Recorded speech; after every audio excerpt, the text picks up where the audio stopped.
All right, everyone. We'll go ahead and get started. So thanks for joining. Welcome to the Design Systems Virtual Summit. We're your host, UXPin, the full stack UX design platform. In case this is your first time encountering us, we do offer a prototyping, collaboration, and developer handoff tool with documentation, all powered by Design Systems. If you're interested in checking us out, we do offer a free trial at uxpin.com. And I just pasted that into the chat as well. So UXPin Design Virtual Summit is sponsored by Atlassian Design, the team focused on building simply powerful experiences for Jira, Confluence, Bitbucket, and all other Atlassian products. Now hiring in Mountain View and Sydney. You can learn more about the Atlassian Design openings at atlassian.com/UXPin. And that's also in the chat now. Of course, our sessions are recorded and will be sent with the slide decks after the conference. After the talk, stick around for the Q&A. All right, let's get started. So next up, we have Allison Shaw, who is a senior product designer from Zendesk with over 10 years of experience in a broad range of industries. So today she'll be covering accessibility and design systems. All right, hello. Hi, everybody. My name's Allison. Like you just said, I'm a senior designer here at Zendesk. I want to just give everybody a quick run of the day. So first we'll have some introductions, then I'll get us on the same page with some common vocabulary, talk about design systems as a foundation for accessibility, talk about how to be accessible on the web, and I'll give you my top 3 tips for accessibility inside your design system. So like I said, I'm a senior product designer here at Zendesk, where I lead design for Zendesk Garden, which is the design system that powers all of Zendesk's products.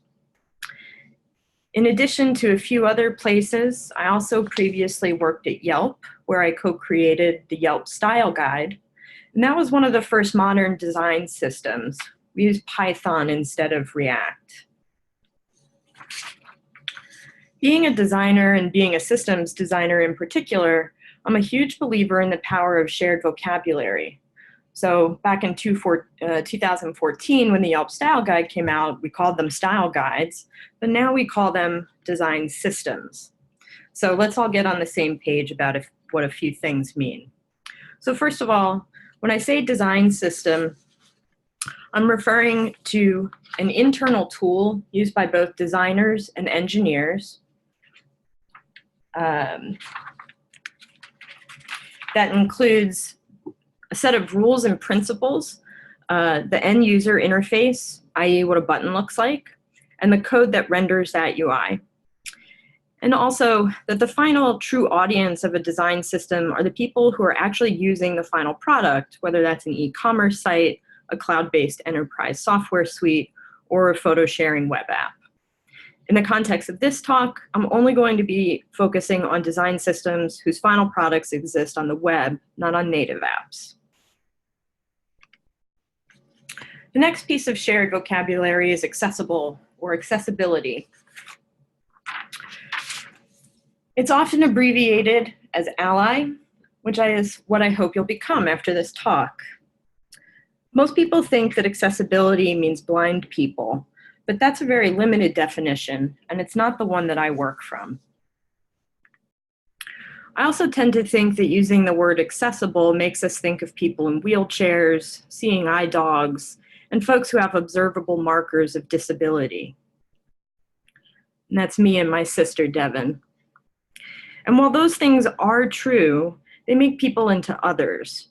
Us normal people, and those people who need special stuff in order to live. And again, it's not necessarily factually wrong, but it's not very nice, is it? Us versus them. So I prefer to use the term inclusive, which means welcoming people into the same group, welcoming all people into the same group. So we'll be using the words accessibility and inclusivity interchangeably. And when we talk about a product or website or application being inclusive, we mean making your software the most usable by the widest range of people, including, but not limited to, people with disabilities. Remember, some of the things we use every day were originally designed for accessibility. Remote controls, sidewalk cutouts for wheelchairs and people with trouble taking the stairs. And OXO's entire brand premise, which is that they're easier to use by people with dexterity issues resulting from arthritis. And then, of course, we need to define disability, and this is a fun one. Who wears glasses in the audience? Does anyone have depression? Has anyone ever lost their voice while they were sick? Is anyone colorblind? Or have ADD, ADHD, or dyslexia? Has anyone ever held a bag of groceries or a baby in their hands while they're trying to use their phone? Have you ever sprained your ankle? Does anyone here suffer from carpal tunnel syndrome or arthritis? Lots of people have disabilities, and not all of them are visible or what we've been taught people with disabilities look like. Apple's dictionary defines disability as a physical or mental condition that limits a person's movements, senses, or activities. And although aging itself isn't considered a disability, the side effects of aging do cause disabilities. Vision gets worse, hearing gets worse, memory gets worse, bad hips, bad knees, and bad backs all limit our movement. When we get older, we're more easily fatigued, which can limit not only our movement, but also our cognitive ability. And that's just the normal stuff. So from that definition, you can jump to the conclusion that we are all only temporarily abled, which means that no matter who your target audience is, people with accessibility needs are already using your products. And the older your target audience is, the greater that number is too. In fact, by the time Americans reach their retirement age, a full 25% of them will be considered legally disabled, which leads us to the next part of that definition, especially as recognized by the law. People with disabilities are a protected class, and the government has made laws to ensure that these people are able to lead whole and fulfilling lives.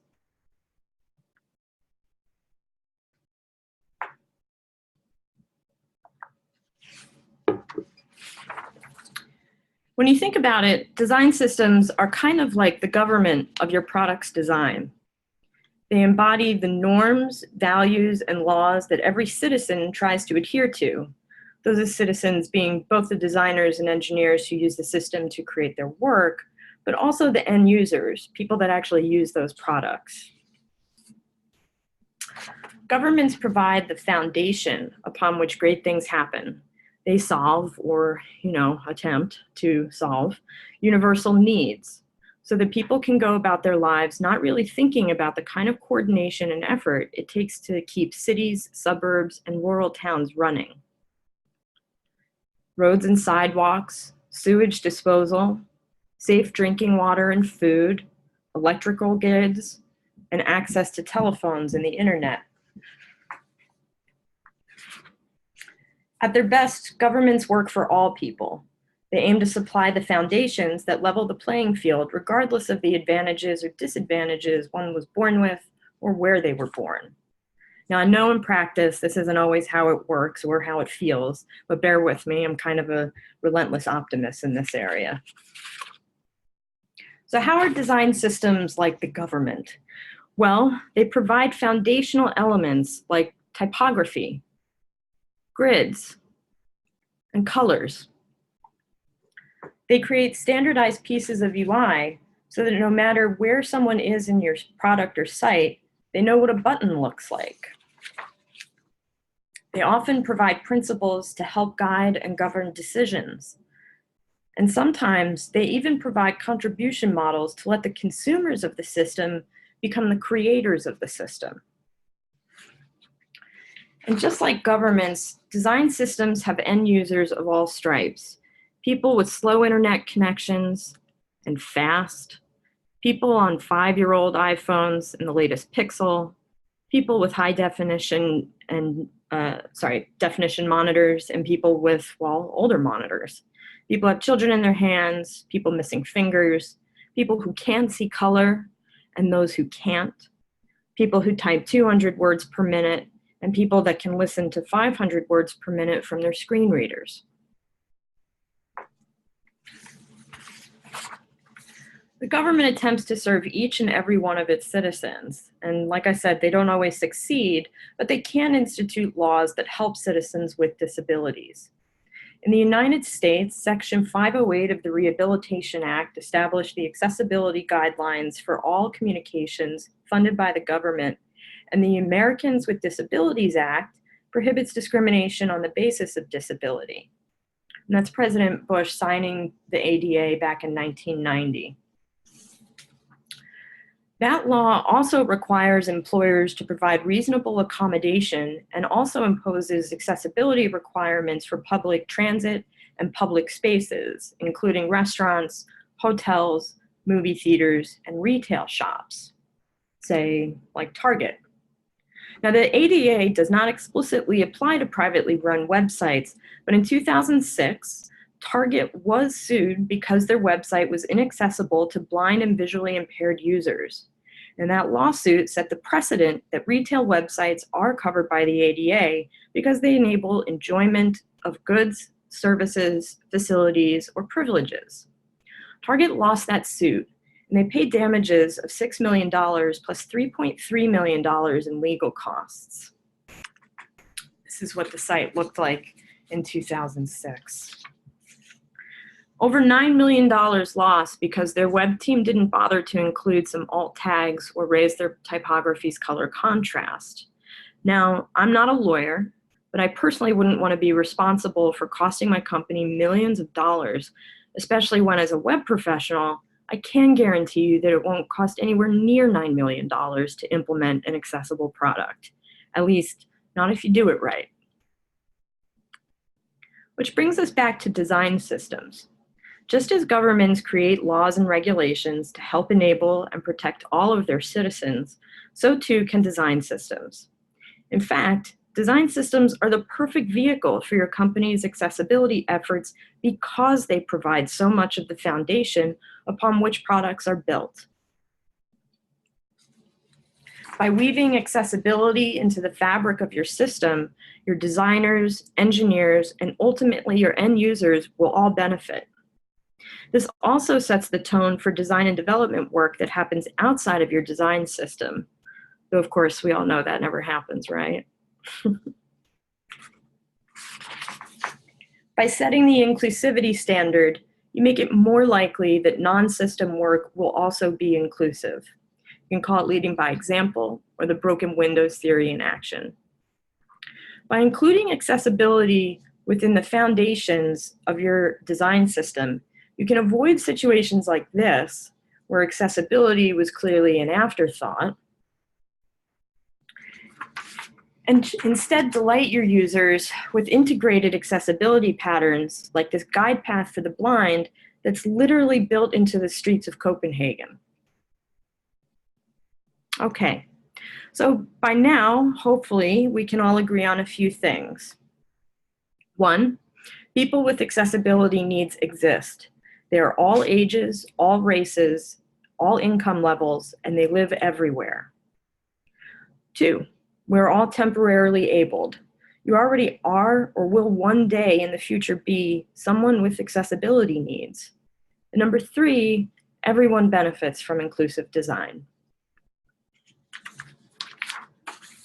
On the business side of things, being inclusive is simply the right thing to do.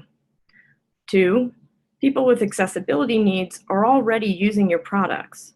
And number three, there are legal protections for people with accessibility needs, and your company could be held liable if you don't meet them.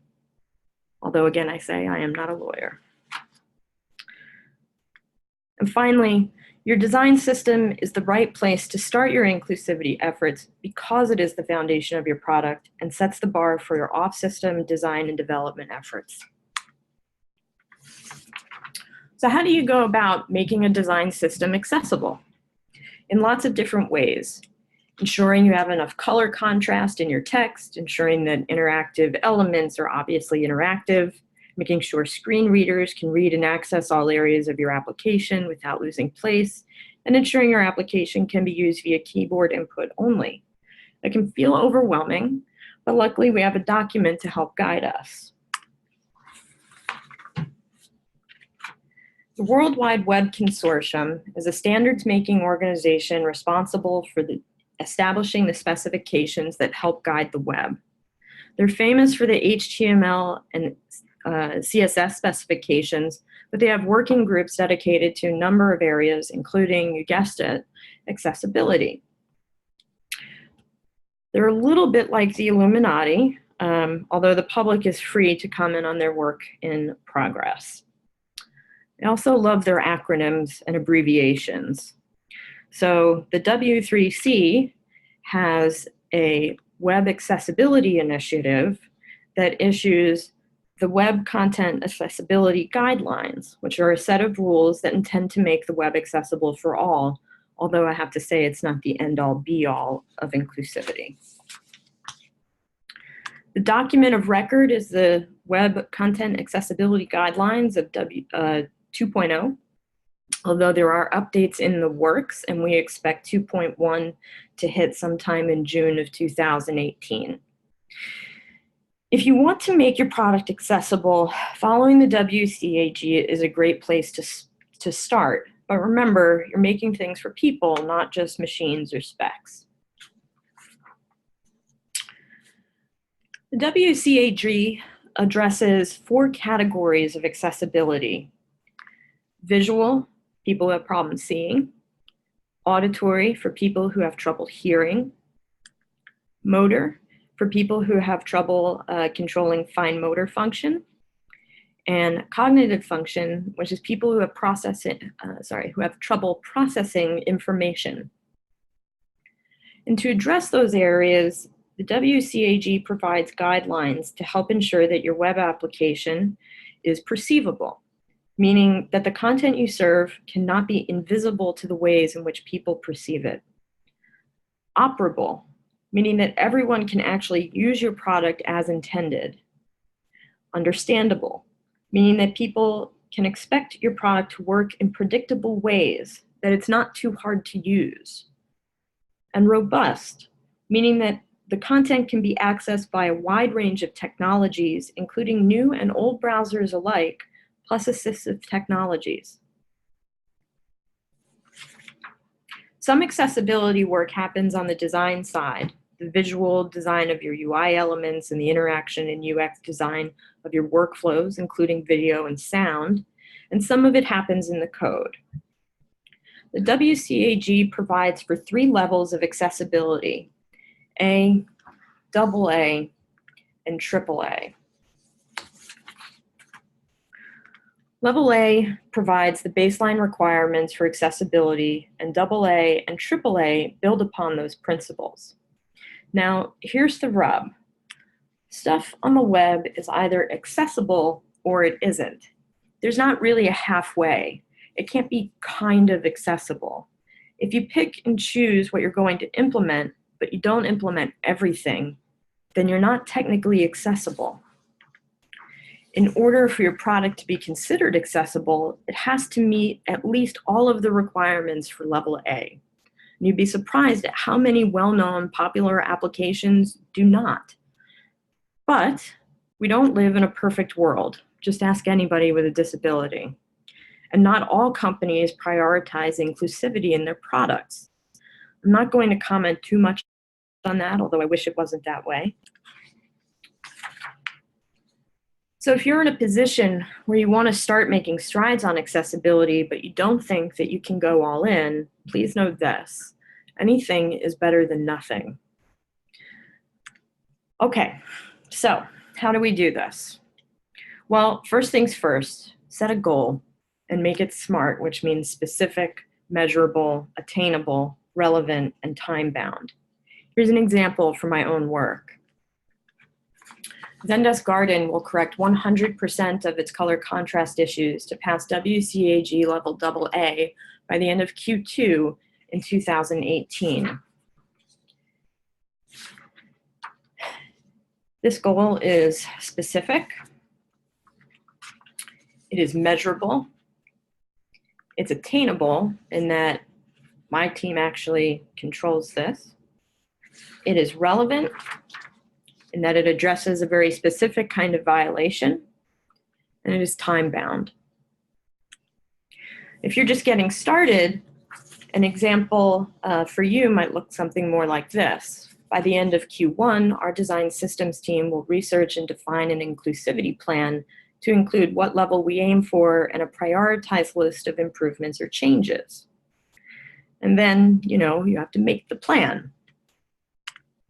As with everything in product development, it makes a lot of sense to prioritize how you're going to start your inclusivity work.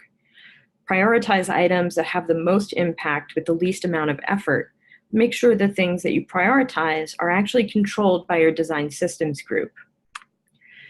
For example, a quick but powerful win is to include a relevant and descriptive title on all screens, but this is not usually controlled by a design system. A better easy win would be to include labels for all of your form components. Once you have all of that down, it's time to get to work. So, here are my top 3 tips for accessibility in design systems.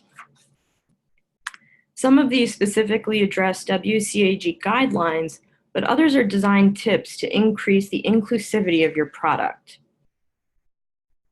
So, number 1, be predictable and clear. The best tip that I can give you is this.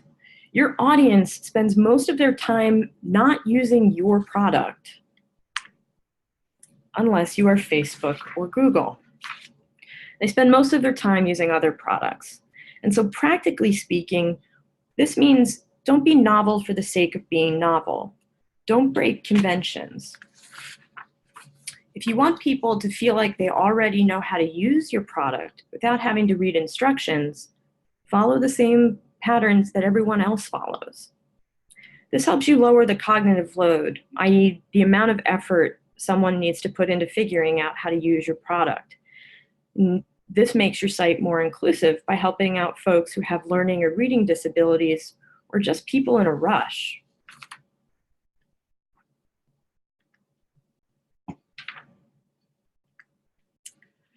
Design systems aren't really the place for experimental UI because their purpose is to provide commonly used components and flows. By the time something new and novel is being used often enough to warrant being in a design system, it's usually not all that new or novel anymore. So, you can make your links blue. You can put your nav in the same place as everyone else. You can follow OS-level gesture and keyboard conventions. Value clarity over brevity. Provide clear instructions. If people don't understand how to use your product, they won't. So don't hide important functionality behind hover effects just for the sake of minimalism. Make sure you label ambiguous icons. And finally, like objects should be near like objects. The form of the design should hint at its purpose. If it's supposed to do something, it should look like it can do that thing. You can help people with motor impairments by giving your audience nice big tap areas, which is called Fitts Law. And it actually helps with normal people who don't have cognitive disabilities or motor function disabilities as well. Predictability and clarity lower the cognitive load for your users, and it helps people perceive your product to be simple and easy to use. Following good design practices here will help you address issues related to perceivability, operability, and the understandability of your product. Next up, be semantic. Accessible code is insanely important. If your code's not built for inclusivity, it almost doesn't matter what your front end looks like. At a high level, this means you need to write code that is readable by both humans and machines, and it gives meaning to the content through its format. So when you build your design system, use standards-compliant HTML and CSS. This helps ensure robustness and that past, present, and future browsers will all be able to access your site as is, in addition to screen readers. Don't go crazy with browser-specific properties. A lot of those are experimental, and many never make it into a proper spec or implemented in the same way in other browsers, or at all. If you feel like you have to add some specific browser code, I'm looking at you, iOS mobile Safari, especially on the iPhone X, always, always, always have standard fallbacks and graceful degradation. In addition to using standards compliant markup, make sure that you're using semantically proper HTML as well. For example, if you're building a form, use actual form elements like button and label. HTML5 provides a lot of semantically meaningful tags like nav and article. When used correctly, this kind of markup makes your code programmatically meaningful, which is actually a requirement in the WCAG. Use these appropriately, and people using screen readers will never misunderstand what's going on in your content. This is all well and good, but what about those of us using JavaScript like React to build our systems? Fear not, this is what ARIA is for. ARIA stands for Accessible Rich Internet Applications, and it was built to help assistive technology better communicate with JavaScript-controlled content. ARIA labels help assistive devices turn button into close button. Used properly, they provide semantic meaning to otherwise empty vessels. Keep in mind, though, that the first rule of using ARIA is don't use ARIA. So don't follow this example where the two blocks of text are created with divs and assign the role of header and paragraph. Use this example instead. If there is native markup that accomplishes your goal, use that. ARIA is meant as a fail-safe only. And how does a user access semantic and ARIA labeled divs? Through keyboard navigation. So, who here uses tab when they're filling out forms? How about command tab to switch between applications? If you use Gmail or Inbox, do you ever use C to start composing an email? Are you a designer? Do you ever key R to draw a rectangle? Or maybe Command S to save your work? If you're messaging and you hit enter, that's accessibility. All of this means that you might be a power user and you're also using accessibility features. Who's ever been in this situation? My favorite. Your mouse runs out of batteries in the middle of the workday. I personally fall back to using keyboard navigation to get my work done, and that is accessibility in action. If you're building a rich web app, give time and attention to designing and developing a logical keyboard navigation paradigm. At Zendesk, we're fans of the tab to, cursor through tactic, which allows users to easily tab between major components while being able to skip children if they wish. For example, you can tab to a table and tab out of it, or you can use a cursor to get through all of the different rows of that table. If you're building an app with common or frequent actions, be a champ and develop some keyboard shortcuts. So just to recap here, when you're writing code for your design system, make sure you, 1, write standards compliant semantic HTML and CSS, fill in with ARIA where appropriate, and design keyboard navigation. And the last rule, be color conscious. Perceiving color is one of mankind's superpowers, but not all of us see color in the same way or even at all. The WCAG specifically addresses color. They offer 2 guidelines. First, don't use color alone. And second, ensure good contrast. As the WCAG states, in order to achieve level A accessibility, color alone is not to be used as the sole means of visual conveyment of information, indicating an action, prompting a response, or distinguishing a visual element.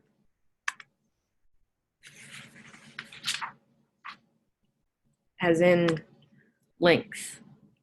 Who does this? These are links that don't have underlines. And I think most of us do this, pretty much everybody. What about this? Using color changes to the outline and text to indicate a validation error or a validation success. Using color alone to distinguish one thing from another thing is problematic for people who have difficulty perceiving color. And the example on the right is what it looks like for someone who has red-green color blindness.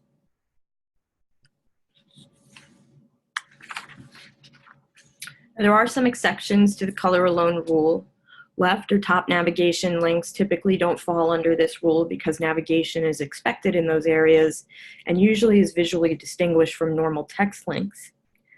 And if the link isn't distinguishable by people able to see color, the rule doesn't apply. This is Google's homepage, and you can see that all of their links are just set in black text. But there are plenty of ways to be compliant with the color alone rule. You can add labels, icons, or explanations. You can add non-color signal to your links, like carets at the end, or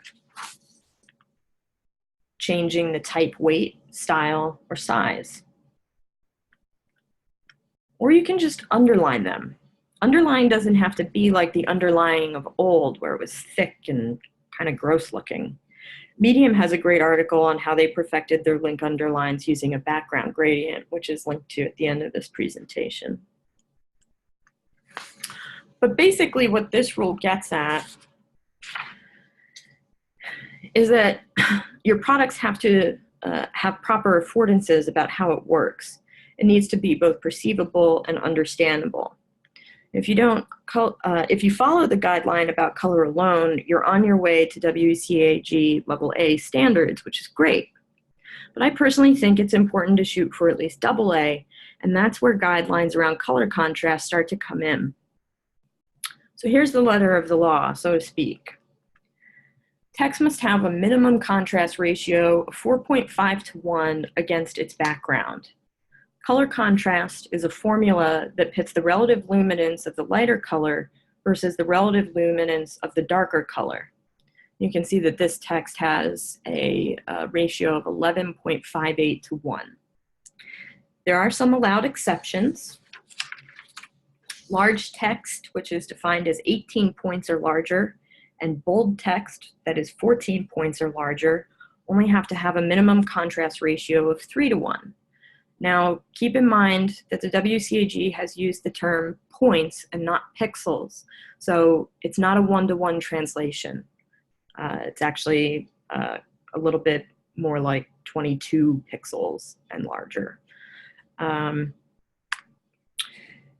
Also, incidental text doesn't need to meet any color contrast ratios. This means that text within disabled components, text that's purely decorative, and text that appears in images with significant other visual contrast don't need to adhere to this rule. And finally, logos and logo types don't have to meet any contrast requirements. Now, the color contrast rule is pretty often ignored by designers who are aspiring to minimalism. And they tend to balk when they see how dark text has to be in order to pass this ratio. Some of them think it's limiting, that it goes against the vibe that they want their product to have, that it limits their creativity, to which I say, it's not really about you, it's about your users, and it's about your business. And if people can't see your content, they can't read it. And if they can't read it, they're probably not going to give you money. Also, there are millions and millions of accessible color combinations. If you can't make something accessible work, well, and here's the thing. Remember how we talked earlier about how we're all temporarily abled? I'd put it out there that bad or old technology could be considered a disability when it comes to perceiving color contrast. Old monitors, monitors set to weird levels, and even just plain old matte monitors can wash color away, and light grays are particularly affected. This is a photo that I took while I was on a customer visit of a Zendesk dashboard. And the pane on the left is meant to have a light gray background, and the pane on the right is meant to have a white background. But you can't actually see the difference because his monitor washed out colors that were that light. So, those are my tips. Just to recap, be predictable and clear, be semantic, and be color conscious. These are really just the tip of the iceberg. So if you're interested in working accessibility into your design system or your product, be sure to check out the resources list that I have at the end of the slides. There are plenty of beautiful minimal designs that are accessible, and many of them run on design systems. So go forth and be an ally. Thank you. All right, great presentation, Allison. Thanks again. For everybody listening, please feel free to jump into the Q&A and leave your comments, questions, and we can go through those. But yeah, I see a few building up now, so I guess we can just go ahead and get started with those. Right, so first question we have is, what's the best method to persuade stakeholders that desired design is not accessible? I generally think that you need to make two arguments. The first one is that people who have accessibility needs are already using your site and they may be having difficulty. And then that becomes a business argument, which is that those people will leave and use a different product if that product is more accessible. So you are preserving your business when you make your products accessible. Definitely, yeah.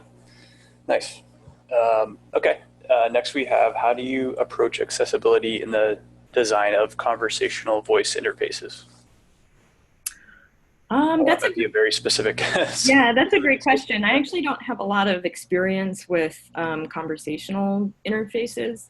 I would imagine that, you know, making sure that the speed of the conversation is slow enough and that the pronunciations are clear enough is certainly a really important one.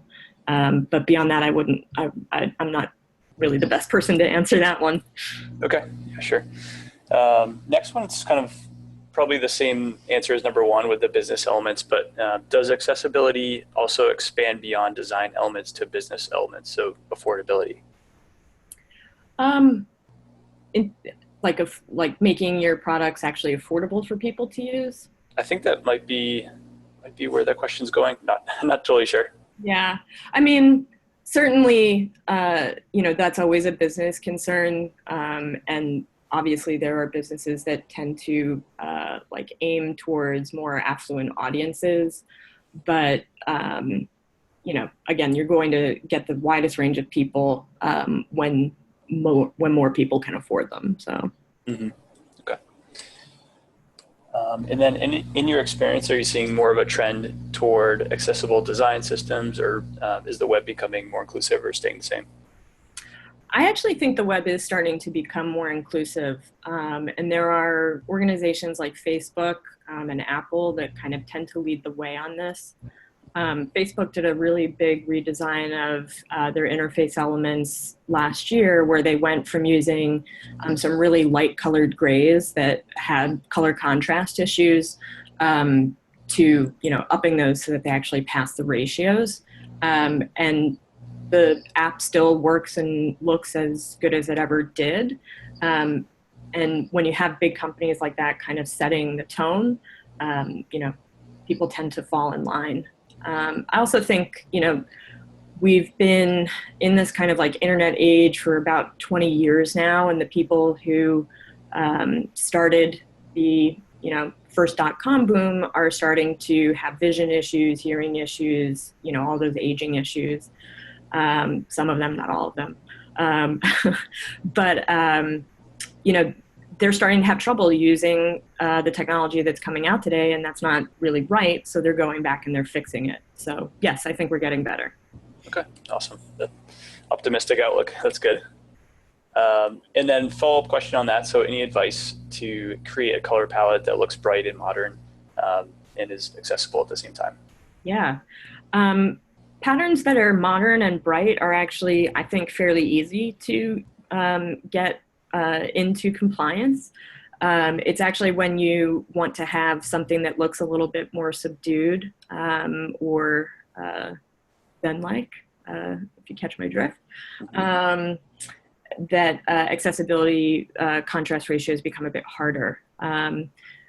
Generally, when I'm looking to make an accessible palette, I do it's a lot of micro adjustments. I like to work using hue, saturation, and brightness rather than like RGB, because you can get really micro control over that. And I kind of, I generate colors and then I throw them over into a contrast analyzer, and it's a lot of manual testing, honestly. Hopefully we'll start getting some better tools in that area. Mm-hmm. Okay, cool. And then we have one saying, we've heard many times that WCAG is difficult to understand and everybody has their own interpretation. So what was Zendesk's approach in interpreting it? Yeah. So it is a little obtuse. Zendesk actually paired with an accessibility firm to do an audit, and they're one of the larger accessibility firms. And so we use their interpretation of the WCAG and what their recommendations are. The document itself is actually, it has a lot of external links to, to show and explain how things can explicitly fail or explicitly pass. So as long as you can dedicate some time to it, it's actually not as hard as a lot of people think. Okay. And then as far as mobile accessibility, what resources do you use for that? Yeah. I mean, anything that you're building in terms of responsive web design, you can just use the WCAG as well. But on native elements, this is kind of where I talked about using the conventions of your platform. So Apple and Android as well, I think, have a lot of accessibility functionality built into their UI kits. And if you use those things, then you get those for free. So that's the first way of doing it. So that's what I would start with. Awesome. That might answer the question too. Where can I find accessibility guidelines for native apps like Windows or Mac OS? Yeah. I don't know that there are actually any guidelines that are specifically driven at the at desktop, but you can essentially follow the same guidelines as the WCAG as well as the Section 508. Anything that you can make follow those guidelines is going to be considered accessible. Okay. One kind of specific question. So do hover effects like in buttons also need to be accessible? That is a great question. So hover effects, yes, basically if you want people to be able to, if the hover effect is like changing the background color on a button, for example, when you hover on it, technically you should still have that be accessible. So yes. Okay, nice. Let's see, what else do we have? How do you maintain accessibility after WCAG evaluations and user testing within implementing the new features? I mean, a good way of going about it is to kind of develop your own accessibility checklist. So as you're developing new features, you can kind of have a go, no go against, different line items. Those are generally good. And of course, like when you work these, fundamentals into your design system, anybody who's using the design system to build automatically gets all of that stuff for free. So I tend to think like, get it into your system as soon as possible and you start having wins right away. Okay. Got it. Cool. So yeah, I think just a few more questions here. So for the type of contrast settings, are there any in-between standards given? So given the big leap between 4.5 to 1 and 3 to 1 ratio for small versus large text? Yeah, there is no in between. Okay. And then also, does capitalization make a difference? No, not really. There's maybe a bit of debate about whether, if you capitalize all of your links, does that satisfy a big enough change? I've worked at a lot of companies where internationalization is a concern, and so we can't depend on capitalization because capitalization in different languages implies other meanings. I tend to stay away from capitalization as a means of distinguishing content for those reasons. Mm-hmm. Makes sense. And then one on like AI or machine learning. So can that take care of or help analyzing a existing design system, and can machine learning help in that area? So especially to analyze website for ADA, since most of that is just done manually right now. Yeah, there are definitely some browser plugins available. There are definitely, I'm sure my team will correct me later, but I'm pretty sure there are like linting scripts that will help with some of this stuff.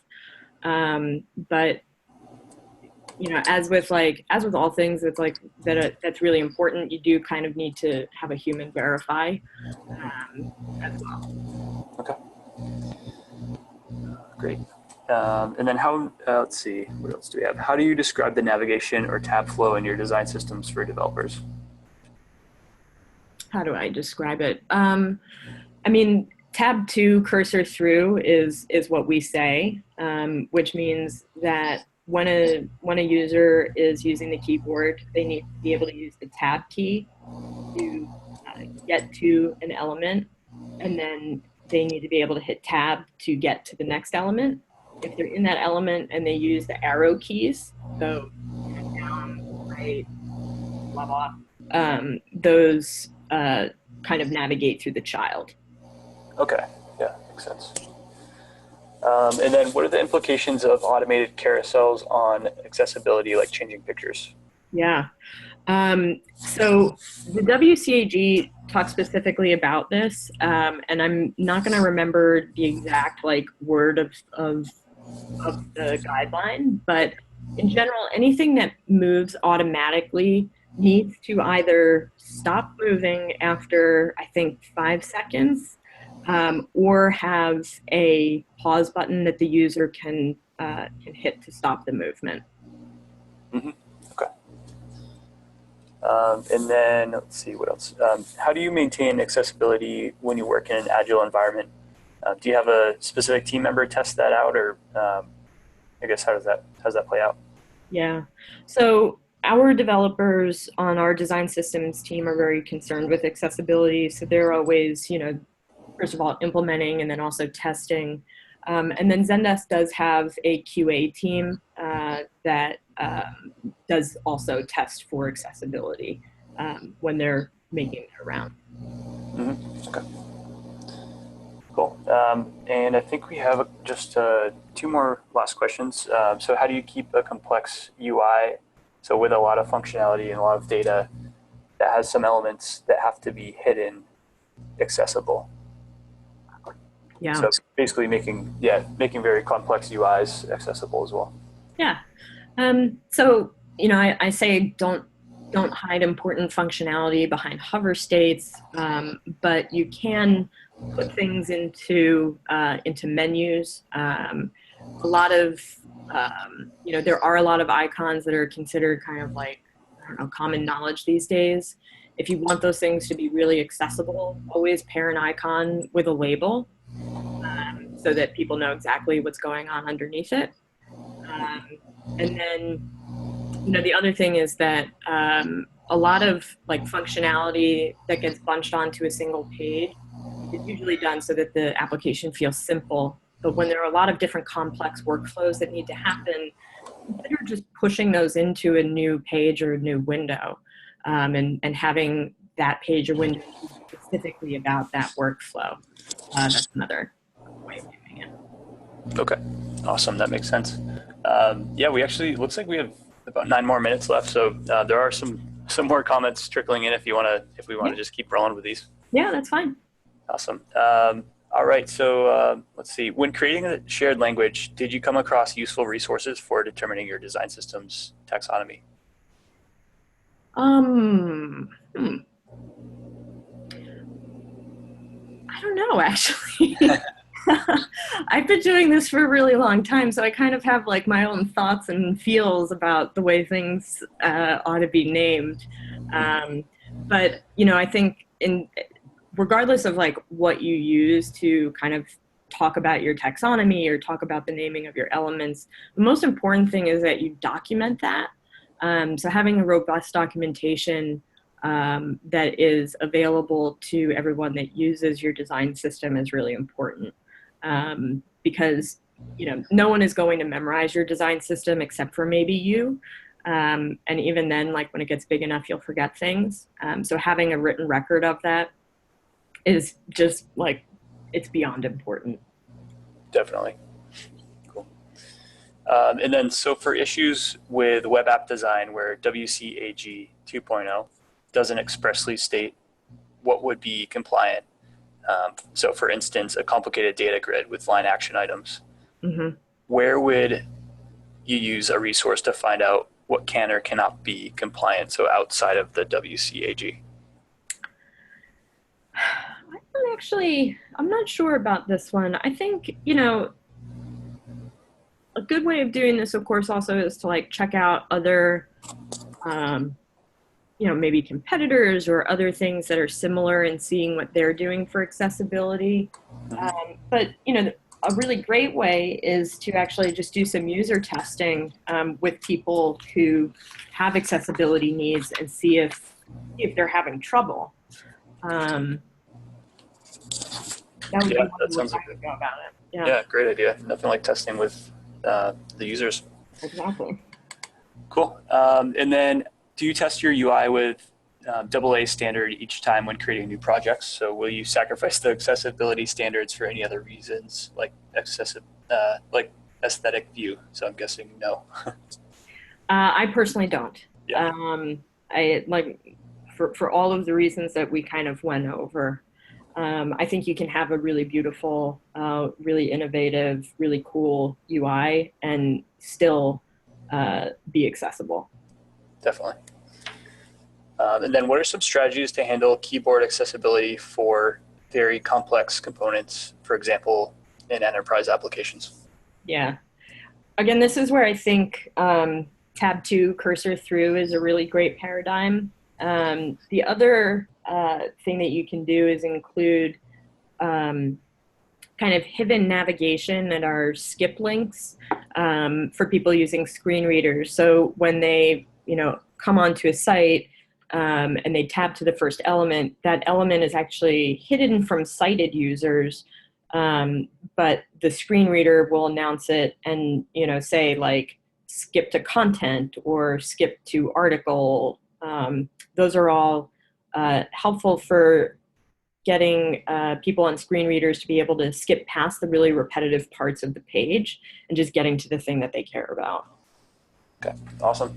I think we have time for one more question. We have one last come in here. So have you come across a good resource for minimum type sizes on devices? So it seems like many I've seen take a desktop for their default device. So just kind of a question on more resources. Again, not sure if there's an answer, but yeah, I mean the different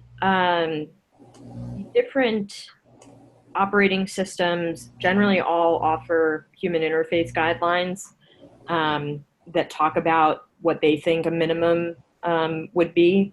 So, off the top of my head, like iOS talks about, having tappable areas that are at least 44 points. But Android actually says in their HIG that they should be, I think, 48. So, each of the different OSs kind of has their own preferences.